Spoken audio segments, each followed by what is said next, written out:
What's up? It's Let Me Talk 123 here. I'm in a fantasy baseball league named Heart of the Champions. It's a league manager edition of ESPN Fantasy Baseball. Really fun, free to play. I won the league last year.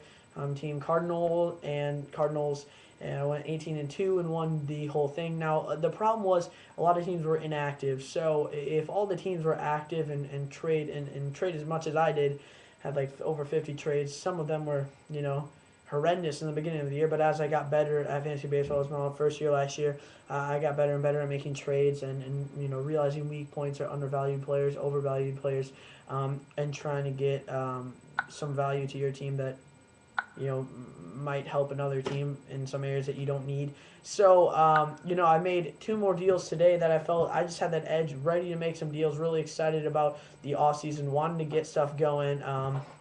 So first of all, I want to say, if you want to join, just message me or comment on this video or another video I made, looking for owners. There's some inactive owners. We've already gotten, pretty much we have 3 or 4 owners saying that they're going to go to the link and try it out. We have 2 that officially have joined.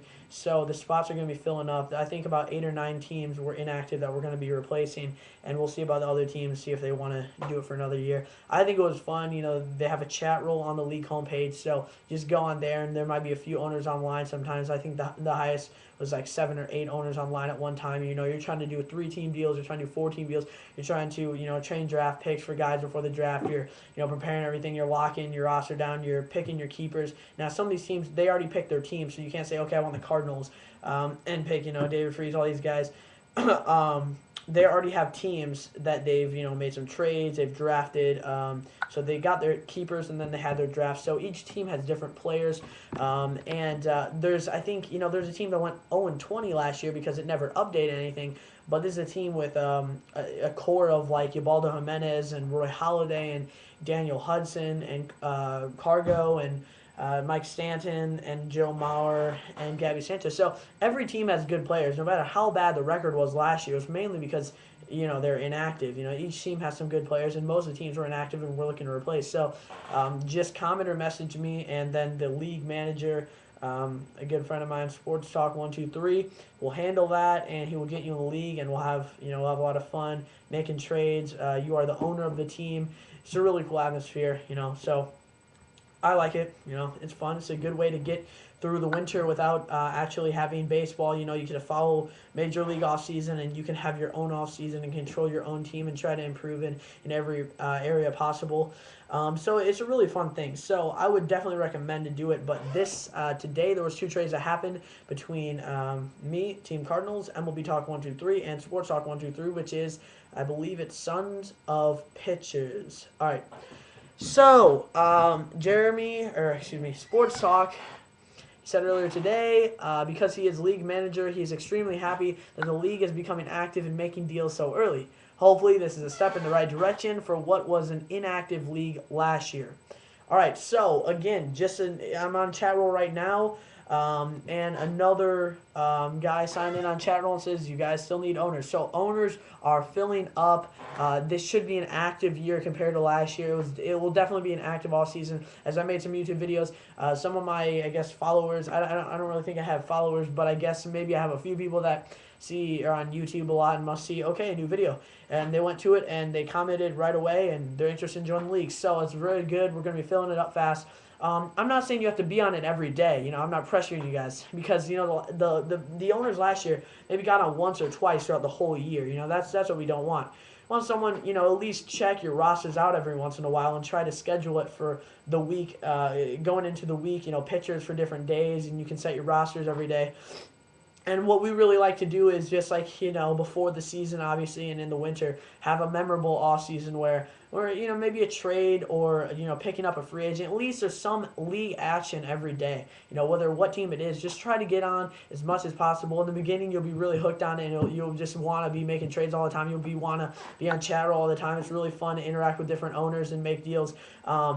And so hopefully we'll get to the point we'll have 5 or 6, maybe even more on at one point. We'll be making deals and we'll be looking at team weakness, all that. So please help to do that. And what I have to say about this is it's awesome when there's active. If there's people that actually like baseball and want to check this league out and want to go on once a week or 2 times a week or every day.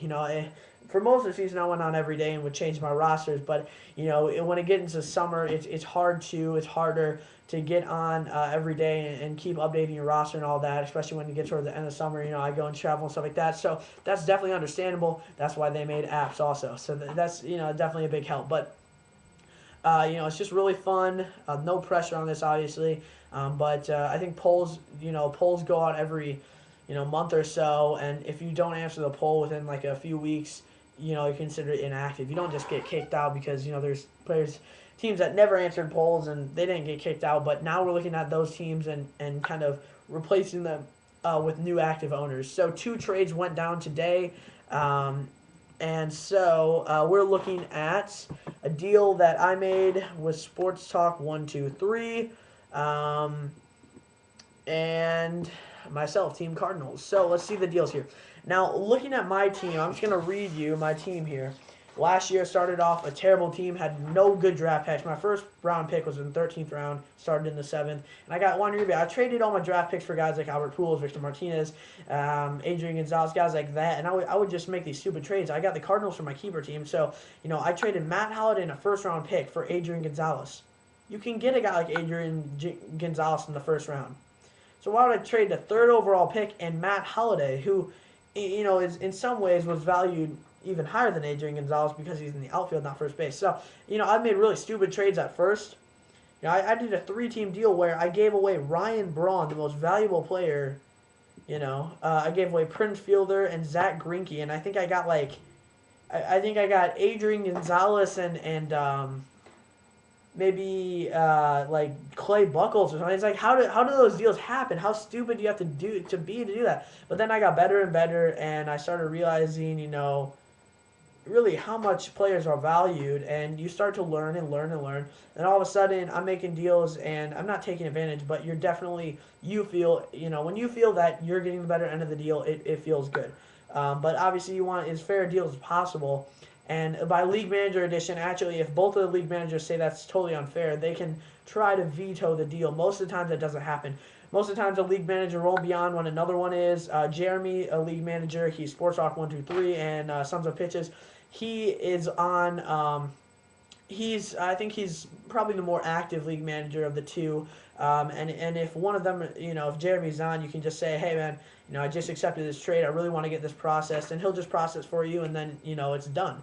So you can process, and then if something happens, there is some exceptions where they can take the trade back, but that usually doesn't happen. I think it happened like once with me last year or twice. I was kind of a pain for them last year.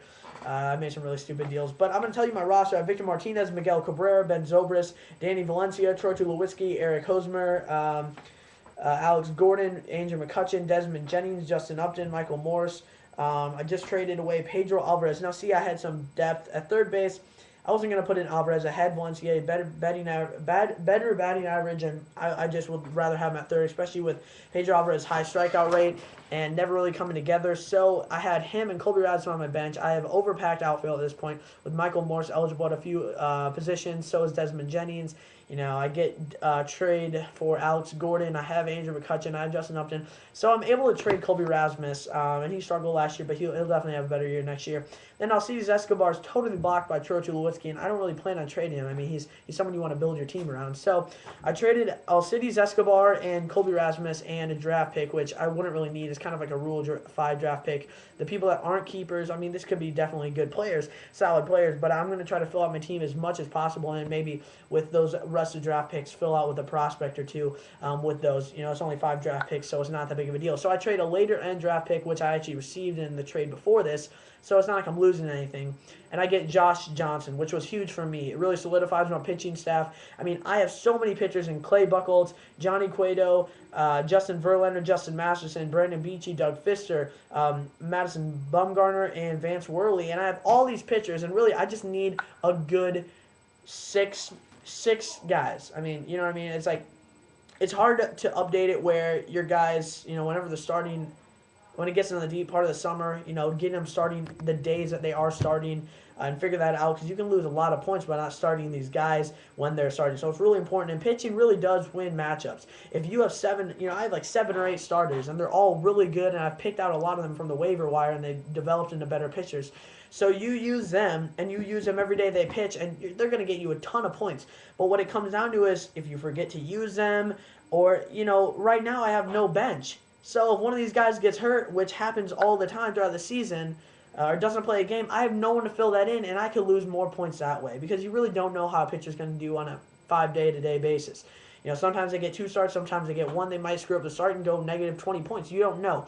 So I definitely want to fill out this roster, get some bench players, and I will. And I have tons of pitchers to trade off that. So I have a lot of depth, and I was able to get Josh Johnson.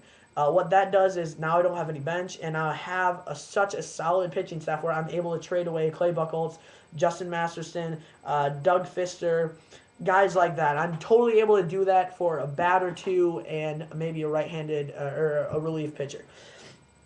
Also, earlier that day, I traded Josh Hamilton. Why? Because I looked at Sports Talk's 1-2-3 video on the trade, and he was pretty optimistic about the trade, saying he didn't need Alex Gordon, he wasn't infield eligibility, and he wasn't as consistent as he hoped for, and outfield, he would much rather have a guy like Hamilton than Alex Gordon. So, and Hamilton's more eligible for more positions too. So he really liked Hamilton. I actually traded for Hamilton from him a while ago, and now I'm trading him back to him. So Hamilton is a definitely good pickup for them, no doubt about it. And it was sad to see his big bat out of my lineup, because next year when I see him, putting up these great numbers, I'll be like, you know what I mean? But the thing with him is he's pretty consistent. He has a great batting average, I know, but he's risky. I mean, he has gotten injured a lot over the past. He's a little older. And he definitely can get beat up, and the way he plays the outfield, he can definitely get injured at some points. He's so athletic, though. Expect him to have an MVP type year last year, and I might be looking at his trade saying, okay, I want it right now, but I might not be the winner on this trade, and right now I might not even be the winner. Looking at it, I got Alex Gordon though, who actually got more points than Josh Hamilton, mainly because Josh Hamilton missed almost half the year last year, as I remember, maybe a month or 2, but it was painful having him gone. But I got Alex Gordon, who had more points than him last year, had some speed. He really came through. The only worry with him is, what if last year was the good year, and then all of a sudden he drops off? I mean, I really don't know what's going to happen with him. Hopefully, he continues this great play, though. And then Zach Greinke, who I want to be in my starting rotation. He's a solid, he got over 600 points last year in this league. He's just a really solid pitcher that anyone would love, and if need to be, I can always trade him. So, again, very good league. Please comment or message below. There was 2 trades that happened today. Very excited. Active league. We've got some new owners. I think there'll be trades happening tonight and going in tomorrow. So, we'll be making videos on updates every week, maybe even more on what's happening in the league. But right now, please join the league and the updates on the trades and what's going on. So please join it. Thanks for watching. Don't be talk 1, 2, 3.